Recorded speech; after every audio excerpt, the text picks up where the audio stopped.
கிறிஸ்தியேசுவில் பிரியமான சகோதர சகோதரிகளே, இந்த காணொளியிலே நாம் எதை குறித்து சிந்திக்க போகிறோம் என்றால், கத்தோலிக்க திருஅவையிலே நாம் பார்க்கிற பொழுது அனைத்தையும் ஒரு அடையாளம் வைத்து குறிப்பிட்டிருப்பார்கள். கத்தோலிக்க திருஅவை என்பது ஒரு அடையாள திருஅவை. நாம் ஆலயங்கள் உள்ளே நாம் போகிற பொழுது பீடத்தின் நிறம், குருக்களுடைய அங்கிக்கு வெவ்வேறு நிறங்களை வைத்து உருவகப்படுத்தி இருப்பார்கள். இன்று நாம் எதை குறித்து பார்க்க போகிறோம் என்றால், அந்த நிறங்களினுடைய அடையாளம், அந்த நிறங்களின் அர்த்தம் என்பதை குறித்து நாம் இந்த காணொளியில் நாம் பார்க்கலாம். முதலிலாக சிவப்பு.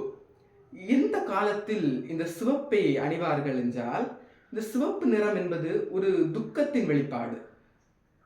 புனிதர்களுடைய இந்த இரத்த சாட்சி பெருவிழாவிலே இந்த சிவப்பு அங்கியானதை குருவானவர் அணிந்திருப்பார். அடுத்ததாக பச்சை நிறம்.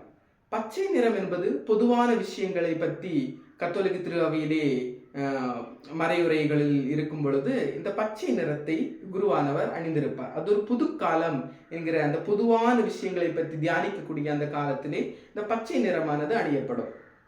அடுத்ததாக ஊதா நிறம் அல்லது நீல நிறம். எதற்காக என்றால், திருவருகை காலத்திலே இதை குருவானவர் அணிந்திருப்பார். எதற்காக என்றால், கிறிஸ்து நமக்காக பட்ட அந்த துன்பத்தை அதில் நாமும் கலந்து கொள்ள வேண்டும் என்ற ஒரு அடையாளத்திலே அந்த நீல நிறமானது கொடுக்கப்படும். இது இறந்தோருக்கான திருப்பலி. அந்த திருப்பலியிலும் குருவானவரானவர் அணிந்திருப்பார். அடுத்ததாக நாம் எதை பற்றி பார்க்க போகிறோம் என்றால், வெள்ளை நிறம்.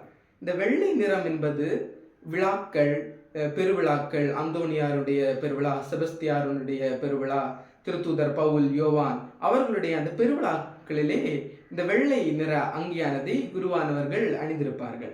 இது நாமும் இதை அறிந்து கொண்டு திரு அவையோடு பயணிப்போம். ஆண்டவர் உங்களை ஆசீர்வதிப்பாராக. ஆமென்.